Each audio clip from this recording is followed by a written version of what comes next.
नमस्कार, न्यूज 24 देख रहे हैं आप और आपके साथ मैं हूं सऊद मोहम्मद खालिद। न्यूज 24 पर हम बात करने वाले हैं बजट 2022 की, जिससे इस बार भी हर खास व आम को काफी उम्मीदें हैं। बीते 2 सालों में कोविड-19 की वजह से अर्थव्यवस्था के सामने जो चुनौतियां खड़ी हुई हैं, उससे कैसे निपटना है, बढ़ती महंगाई से राहत और आम जनता को टैक्स में राहत समेत तमाम ऐसे मुद्दे हैं, उसको लेकर के इस बजट से हर वर्ग को उम्मीदें हैं। और इन्हीं में से एक अहम वर्ग है एमएसएमई, यानी कि micro small and medium enterprises sector. MSME sector को भारतीय अर्थव्यवस्था की रीढ़ माना जाता है। वर्तमान में यह देश की जीडीपी में 30% से ज्यादा और कुल निर्यात में 48% का योगदान देता है। और यह क्षेत्र उद्यमिता को प्रोत्साहित करके और कृषि के बाद दूसरे स्थान पर कम पूंजी लागत पर बड़े रोजगार के मौके पैदा करके देश के आर्थिक और सामाजिक विकास में महत्वपूर्ण योगदान देता है। एक आंकड़े के मुताबिक भारत में करीब 6.3 करोड़ एमएसएमईज हैं और यह क्षेत्र देश भर में लगभग 113 मिलियन यानी कि 11 करोड़ 30 लाख लोगों को रोजगार देता है। यह क्षेत्र ग्रामीण अर्थव्यवस्था से अटूट रूप से जुड़ा हुआ है, जिससे आधे से अधिक एमएसएमई ग्रामीण भारत में काम कर रहे हैं। तो इतने अहम सेक्टर को इस बजट से क्या उम्मीद है, खासकर तब जब यह बीते करीब 2 सालों से देश और दुनिया कोविड महामारी से जूझ रही है, जिसका सबसे बुरा प्रभाव इसी एमएसएमई सेक्टर पर ही पड़ा है, जिसमें उत्पादन में गिरावट, रोजगार में कमी और राजस्व में कटौती समेत तमाम चुनौतियों का सामना इस सेक्टर को करना पड़ रहा है। उससे उबरने के लिए इस बजट में क्या प्रावधान रहने वाले हैं, इस पर एमएसएमई सेक्टर की खास नजर रहने वाली है। ऐसे में एमएसएमई सेक्टर की इस बजट से क्या उम्मीदें हैं, आज इस पर एक बड़े पैनल के साथ हम चर्चा करने जा रहे हैं। सवाल बहुत सीधे से हैं, 2 सवाल हमने रखे हैं। पहला सवाल है, छोटे उद्योगों को बजट से स्टार्टअप मिलेगा? और दूसरा सवाल है, एमएसएमई को बजट से आखिर क्या उम्मीदें हैं? इस पर चर्चा करने के लिए मेरे साथ एक खास पैनल जुड़ गया है। मेरे साथ मौजूद हैं 4 मेहमान। मेरे साथ मौजूद हैं हाजी कमरुद्दीन साहब, जो कि एमडी हैं सर्वोकॉन सिस्टम लिमिटेड के। कमरुद्दीन साहब, बहुत स्वागत है आपका न्यूज 24 पर। इस वक्त मेरे साथ रितेश मलिक जी हैं, जो कि फाउंडर और सीईओ हैं इनोवेट के। और इसके अलावा मेरे साथ मुकेश मोहन जी हैं, प्रेसिडेंट हैं चैंबर ऑफ इंडियन एमएसएमईज के। मुकेश जी, आपका भी बहुत स्वागत। और नवल गोयल जी हैं, जो कि फाउंडर सीईओ हैं पॉलिसी एक्स के। नवल जी, आपका भी बहुत बहुत स्वागत न्यूज 24 पर। और कमरुद्दीन साहब, मैं चर्चा की शुरुआत आपसे ही करना चाह रहा हूं और एक बहुत छोटा सा और सीधा सवाल कि बजट 2022 से आखिर एमएसएमई सेक्टर को उम्मीदें क्या हैं? बजट 2022 में जो एसएमई को जो सबसे ज्यादा उम्मीदें हैं कि इसके अंदर राहत होनी चाहिए, क्योंकि अभी जिस तरह से कोरोना की वजह से ये सेक्टर काफी छोटे लेवल का जो सेक्टर है वो काफी परेशानी में है।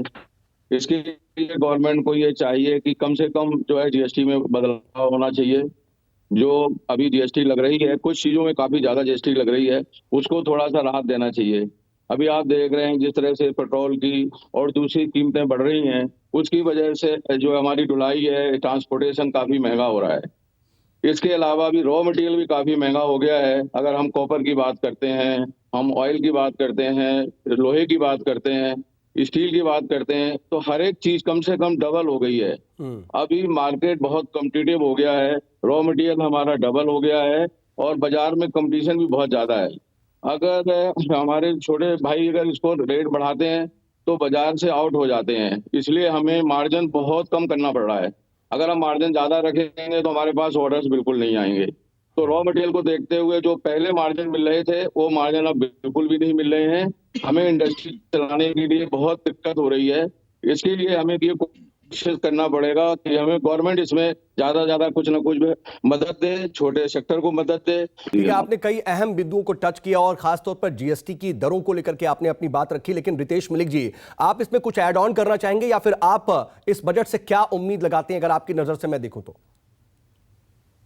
जी, मैं पहले तो ये बताना चाहूंगा कि ये बजट बहुत ही ज्यादा महत्वपूर्ण बजट माना जाएगा। आप देखिए, पिछले 2 साल में जो एमएसएमई सेक्टर ने जो खोया है, हम कहेंगे 2 इंडस्ट्रीज हैं। एक है कोविड पॉजिटिव इंडस्ट्रीज, एक है Covid negative industries. Covid negative industries वो हैं जिन्होंने कोविड के एक खराब परिणाम देखे हैं। अगर आप टूरिज्म को लीजिए, अगर आप होटल इंडस्ट्री को लीजिए, रेस्टोरेंट्स को लीजिए, ये बहुत सारी ऐसी इंडस्ट्रीज हैं जिनको इस वक्त सरकार से बहुत ज्यादा उम्मीदें हैं। बहुत सारी ऐसी इंडस्ट्रीज हैं जिनको, अब मैं आपको छोटा सा एग्जांपल बताता हूं। अगर आप रेस्टोरेंट्स की बात कीजिए, रेस्टोरेंट्स के ऊपर, उनके कर्मचारियों के ऊपर, उनके संस्थापकों के ऊपर बहुत जबरदस्त प्रेशर है। वहां पर लैंड ओनर्स अपने रेंट को माफ नहीं करना चाह रहे हैं। वो कहां से रेंट दे जब उनके पास कोई कस्टमर ही नहीं है। तो मुझे लगता है रेस्टोरेंट इंडस्ट्री और होटल इंडस्ट्री दो ऐसी कोविड नेगेटिव इंडस्ट्रीज है जिनको बहुत ज्यादा उम्मीदें हैं इस बजट से। दूसरी चीज मैं यहां ये कहना चाहूंगा, स्टार्टअप्स में क्रिप्टो करेंसी एक ऐसा मुद्दा है। हमारे देश के यंग युवा क्रिप्टो करेंसी के अंदर पैसा डाल रहे हैं और अभी तक सरकार की तरफ से कोई रेगुलेशन नहीं आया। ये बहुत बहुत ज्यादा हानिकारक हो सकता है उन बच्चों के लिए जो अपनी हार्ड अर्न्ड मनी को एक ऐसे एसेट में डाल रहे हैं जो कभी भी ऊपर या नीचे हो सकता है। एक दिन में 20 से 25% ऊपर या फिर नीचे हो सकता है। इस बजट में क्रिप्टो करेंसी के रेगुलेशंस, नॉर्म्स, वो एसेट है नहीं है, उसकी क्लैरिटी आना हमारे लिए बहुत महत्वपूर्ण है। जैसा कि इस सर ने कहा, जीएसटी, आप ये देखिए हमारे किसी भी देश में दो चीजें बड़ी महत्वपूर्ण होती है। सबसे पहले उसकी हेल्थ केयर इंफ्रास्ट्रक्चर और दूसरा उसका employment infrastructure. Health care infrastructure में अभी भी हेल्थ इंश्योरेंस पे जीएसटी है 18%। आप ये देखिए, जिस देश में इंश्योरेंस पेनिट्रेशन ना के बराबर हो वहां पर 18% का जीएसटी इज अ बहुत बड़ा जीएसटी है और फ्रिक्शन है लोगों को हेल्थ इंश्योरेंस लेने के लिए। इस जीएसटी को तुरंत 5% करना चाहिए। जब तक ये नहीं होगा तब तक हम, आप ये देखिए कोविड में हमारे देश के अंदर लोग बैंकरप्ट होते हैं अपने बिजनेस की वजह से नहीं, हेल्थ केयर की वजह से। एक मध्य वर्ग का जो इंसान है, अगर उसका परिवार का सदस्य हॉस्पिटल चला जाता है वो बेचारा बैंकरप्ट हो जाता है। हमें हेल्थ इंश्योरेंस इंफ्रास्ट्रक्चर को 18% से 5% पे लेके आना पड़ेगा और ये हमें तुरंत करना पड़ेगा। जी हाँ, बिल्कुल। देखिए, आपने काफी ज्यादा अहम पॉइंट्स और उसको बहुत सिंप्लीफाई करके आपने बताया कि कोविड पॉजिटिव और कोविड नेगेटिव इंडस्ट्री पर जो असर पड़ा है और कैसे उसको हम ठीक कर सकते हैं, कैसे स्ट्रेंथन कर सकते हैं, उसके लिए आपने एक तरीके से उपाय भी देने की कोशिश की है। लेकिन नवल गोयल जी, अगर बजट की उम्मीदों की बात करते हैं तो साथ साथ हम ये भी देखते हैं कि बीते 2 सालों में कोविड की जो स्थिति रही है और अर्थव्यवस्था पर कहीं ना कहीं प्रतिकूल प्रभाव पड़ा है, उसकी चुनौतियां एक तरीके से सामने आई हैं और एमएसएमई सेक्टर ही इससे सबसे ज्यादा प्रभावित हुआ है। सर, अगर हम एमएसएमई सेक्टर की बात करें तो कहीं ना कहीं उत्पादन में गिरावट हो या नौकरियों में कमी हो या फिर राजस्व में एक तरीके से कटौती की बात हो, इस तरह की स्थितियों का सामना करना पड़ा है। कोविड से जो भी स्थितियां उत्पन्न हुई हैं उसको कैसे ठीक कर सकते हैं, कैसे पार कर सकते हैं, इसको लेकर के आप क्या कहेंगे? जी, बिल्कुल सही कहा आपने।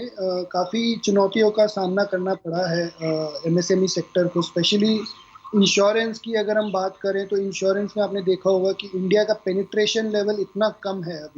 अभी भी सिर्फ 3% पेनिट्रेशन है इंडिया में, जो कि इंश्योरेंस की पेनिट्रेशन काफ़ी बढ़ाने की कोशिश करनी चाहिए गवर्नमेंट को। अगर हम हेल्थ इंश्योरेंस जैसे प्रोडक्ट की बात करें, उसमें अगर 18% अगर वो जीएसटी दे रहा है तो मेरे हिसाब से ये बहुत ही एग्जॉर्बिटेंट रेट ऑफ टैक्सेशन है। इसको या तो 0 या 5% पे लाना चाहिए, क्योंकि ये एक एसेंशियल कमोडिटी की तरह है। हर किसी के पास ये हेल्थ इंश्योरेंस होना चाहिए। आपका दूसरा मुद्दा ये है कि एमएसएमई को जो चुनौतियों का सामना करना पड़ा, आई थिंक जो सबसे इम्पॉर्टेंट चीज जो गवर्नमेंट कर सकती है इस बजट में, वो है लेबर लॉ को लेके अगर वो कुछ कर पाए। जैसे इंडिया में अगर आप देखेंगे, जो भी छोटी कंपनीज है जिसमें 20, 30, 40 एम्प्लॉइज है, उनका एक बहुत बड़ा एक्सपेंस पीएफ, ईएसआई के ऊपर होता है।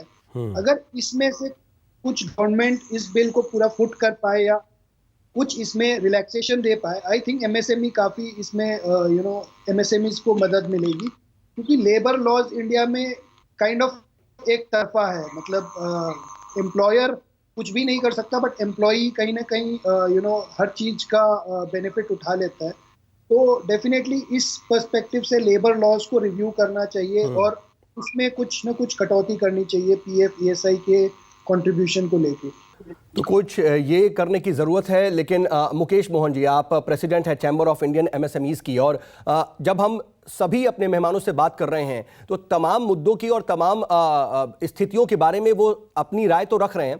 एक कॉमन पॉइंट जो आ रहा है वो जीएसटी की दरों को लेकर के आ रहा है, और जो एमएसएमई एसोसिएशंस हैं वो जीएसटी के दरों को लेकर के उसको एक समान करने या फिर उसको कहीं ना कहीं उस पर पुनर्विचार किया जाए, इसको लेकर के आवाज उठाती रही हैं, और यहां पर भी वही बात लगातार सामने आ रही है सर। जी सऊद जी, देखिए, मैं अगर ये कहूं कि हमें कुछ ऐसी डिमांड सरकार से करनी चाहिए जो ऐसा भी पॉसिबल हो कि वो कर सके। जहां तक जीएसटी की दरों का सवाल है, बिल्कुल मैं एग्री करता हूं जो भी पैनलिस्ट हैं, लेकिन शायद हमें सरकार की मजबूरी भी देखनी पड़ेगी, क्योंकि जो जीएसटी की दर है वो केवल बजट के द्वारा शायद ठीक नहीं की जा सकती, उसमें जितनी भी स्टेट गवर्नमेंट है उनका भी रोल है। जीएसटी काउंसिल का एक नीतिगत फैसला लेना पड़ेगा इसके लिए तो जी। तो ये मुझे लगता है कि अभी आज के दिन में शायद जीएसटी की दरें ऐसे बजट में कम करना शायद सरकार के लिए शायद मुझे लगता है कि संभव नहीं होगा। हाँ, मैं जरूर कुछ और 4-5 ऐसे मुद्दे यहाँ रखना चाहूंगा सरकार के ध्यान के लिए, जो आपके चैनल के माध्यम से जो एमएसएमई सेक्टर्स के लिए शायद एक बहुत बड़ा बूस्ट होगा। पहले तो मैं चाहता हूं कि जैसे इनकम टैक्स की दरें हैं, अगर कोई आदमी जॉब करता है तो देखिए उसमें कुछ छूट होती है कि भाई 2 लाख रुपए तक, 5 लाख रुपए तक कोई टैक्स नहीं है। उसके बाद इंक्रीमेंटल टैक्स का सिस्टम है, यानी पहले 5 लाख के ऊपर पहले 10% है, फिर 20% है, इस तरह से। तो हमारी एक ये डिमांड है कि जो एमएसएमई है, जो छोटा व्यापारी है, उसके लिए तो अगर वो बिजनेस अपना करता है और उसको अगर 1 लाख रुपए का भी प्रॉफिट है तो उसके ऊपर सीधा, अगर वो कंपनी में काम कर रहा है तो उसके ऊपर 25%, 30% का टैक्स लगता है। यहां पर कुछ छूट जरूर मिलनी चाहिए, और जो टैक्सेशन सिस्टम है वो इंक्रीमेंटल टैक्सेशन सिस्टम होना चाहिए, खासतौर से छोटे व्यापारियों के लिए, क्योंकि आज जो सिस्टम है, जो टाटा या रिलायंस के लिए टैक्स स्ट्रक्चर है, वही एक छोटे से व्यापारी के लिए, जिसकी हो सकता है 1 करोड़ 2 करोड़ की टर्नओवर हो, उसके लिए भी वही सिस्टम है। तो ये कुछ इंक्रीमेंटल टैक्सेशन एक आना चाहिए। Emergency credit line guarantee scheme यानी कि ECLGS, उससे मैं रितेश मलिक जी आपसे समझना चाहूंगा कि इस स्कीम से एमएसएमई सेक्टर को कितना फायदा अभी तक हुआ है, इस सेक्टर ने कितना फायदा इससे उठाया है? देखिए, मैं मुकेश जी से बिल्कुल सहमत हूं कि इस स्कीम से बहुत ज्यादा फायदा हुआ है एमएसएमई सेक्टर को। पहले और दूसरे जो कोविड वेव्स आई थी उसमें बहुत सारे मध्यवर्गीय जितने भी उद्योगपति थे उन सब ने इसका लाभ उठाया है, और इस स्कीम का अभी तक जबरदस्त फायदा हुआ है। लेकिन मैं इस बात से भी सहमत हूं कि अब क्योंकि जो पहला साल था जिसमें हमारे को प्रिंसिपल रीपेमेंट नहीं करनी थी और सिर्फ इंटरेस्ट रीपेमेंट करनी थी, और अब वो वाला समय आ गया है जहां पर जो प्रिंसिपल रीपेमेंट है वो करनी है। तो अगर सरकार इसका जो समय है 5 से 6-7 साल भी कर दे तो भी मुझे लगता है काफी ज्यादा सहूलियत होगी उद्योगपतियों के लिए। ठीक है रितेश मलिक जी, मैं आ रहा हूं आपके पास। कमरुद्दीन साहब, मैं आप ही के पास आना चाहूंगा, क्योंकि जब हम ECLGS की बात कर रहे हैं तो एक आंकड़ा यह भी निकल करके सामने आता है कि इससे स्मॉल और मीडियम इंडस्ट्रीज ने तो कुछ हद तक फायदा उठाया, लेकिन जो माइक्रो इंडस्ट्रीज हैं उनको जितना फायदा मिल सकता था या उठा सकती थी वो माइक्रो इंडस्ट्रीज को वो फायदा नहीं मिल पाया। सर साहब, बिल्कुल आप सही कह रहे हैं, उन लोगों को बिल्कुल फायदा बिल्कुल नहीं मिल पाया है। उसकी वजह यह है कि अभी लगातार हमारा कोविड बढ़ता चला जा रहा है। गवर्नमेंट ने क्या किया था कि साहब हम 1 साल के बाद या शायद 2 साल के टाइम के बाद में फिर हम इंटरेस्ट वाला दूसरा पैसा चार्ज करेंगे, लेकिन अभी क्या है कि अभी तो हम उसी दौर से गुजर रहे हैं। लगातार 2 साल से 3 साल से कोविड हो रहा है, तो अभी जो हमारी किस्त थी तो हमें पिछला पैसा जो माइक्रो वाले हैं जिन्होंने ये लोन लिया था 20% का, तो वो लोन अभी चुकाना उनके लिए बहुत मुश्किल हो रहा है। तो अभी जो रूटीन की जो किस्तें हैं अभी वो नहीं दे पा रहे हैं।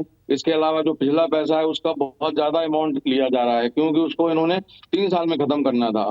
3 साल में खत्म करने की वजह से हर व्यापारी के ऊपर, हर उद्योग जो उद्योग में काम छोटे माइक्रो वाले काम कर रहे हैं, तो उनको लिए सभी के लिए परेशानी हो रही है कि अभी जो हम रूटीन का तो अपना पैसा दे नहीं पा रहे थे, तो पिछला पैसा भी देना पड़ रहा है, और ये बहुत इंपॉर्टेंट है। तो सारे काम रोक के ये अभी गवर्नमेंट को, ये जो बैंक को पैसा लौटाना पड़ रहा है, ये अपने आप में एक बहुत बड़ी समस्या है।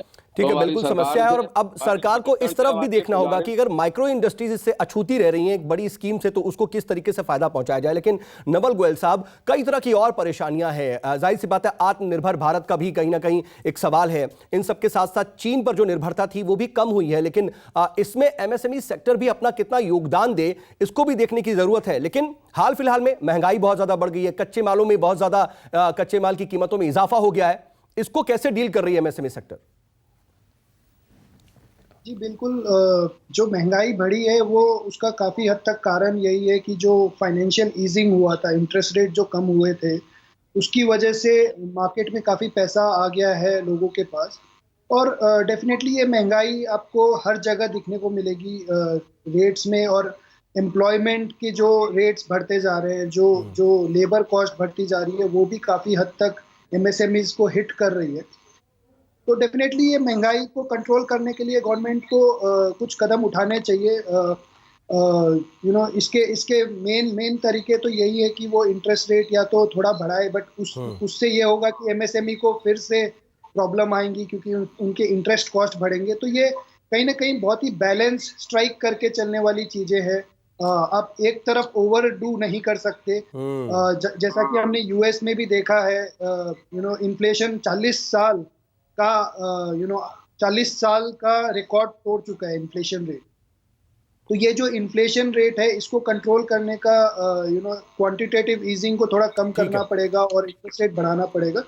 बट डेफिनेटली तो बहुत सी हैं और उम्मीदें भी बहुत सारी हैं, आप सभी लोग बता भी रहे हैं, और सरकार जाहिर सी बात है इस पर पूरी तरह से गौर कर रही होगी। लेकिन अब आखिर में जल्दी से आप सबसे एक छोटा छोटा कमेंट लेना चाहूंगा, और वही बात कि अगर बजट से उम्मीद की बात करें, आपने सबने अपनी अपनी समस्याएं तो रखी, लेकिन अगर मैं वन लाइनर आपसे पूछना चाहूं संक्षेप में, तो एक एक करके कमरुद्दीन साहब, सरकार से क्या चाहते हैं?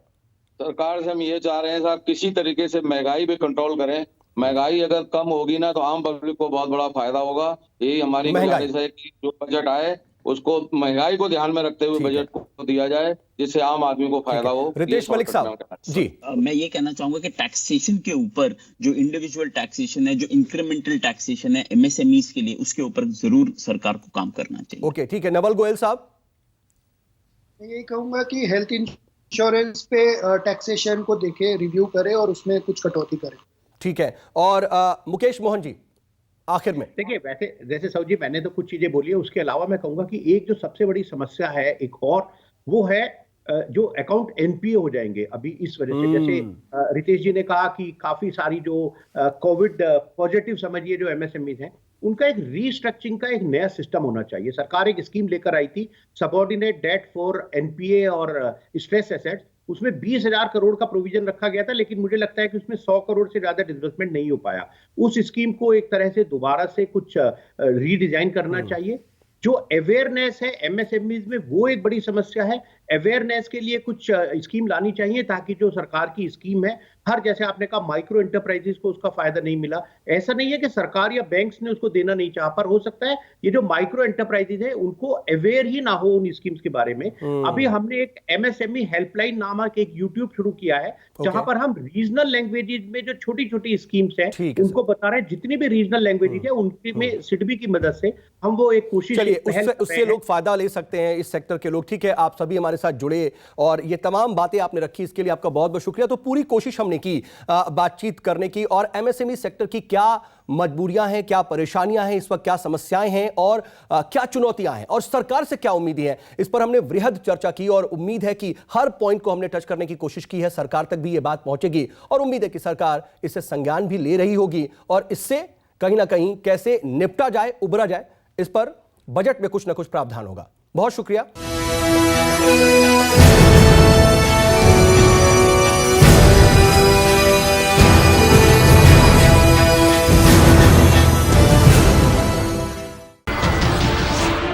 नमस्कार, मैं हूं मानक गुप्ता।